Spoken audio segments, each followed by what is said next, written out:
At bilang tugon sa mga pangangailangan ng ating mga mamamayan, matagumpay na naisakatuparan ang pamamahagi ng 50 kahon ng mga food packs para sa mga apektado ng mga nagdaang bagyo sa Barangay Tayamaan, Mamburao Occidental, Mindoro. Yan ang balitang tinutukan ni Patroluman Eloisa Joy Beredo.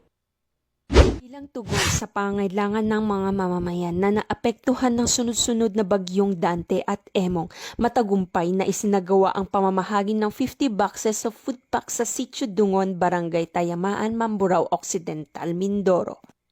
Pinangunahan ni Police Captain Anthony H. Moralejo, platoon leader ng 3rd Maneuver Platoon, 2nd Occidental Mindoro Provincial Mobile Force Company, ang nasabing aktibidad katuwang ang mga kinatawan mula sa Provincial Disaster Risk Reduction and Management Office, Municipal Disaster Risk Reduction and Management Office, Municipal Social Welfare and Development Office, Provincial Social Welfare and Development Office, lokal na pamahalaan, at Bureau of Fire Protection.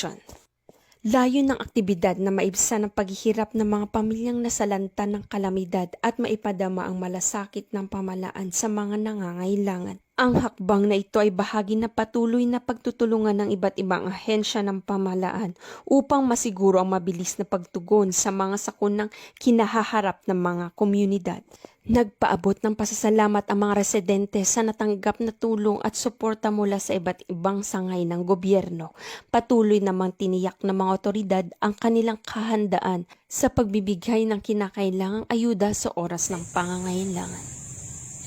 Mula dito sa Calapan City, Oriental, Mindoro, ako ang iyong PNN Correspondent Patrolwoman Eloisa Joy B. Beredo, alagad ng batas, tagataguyod ng Balitang Pulis.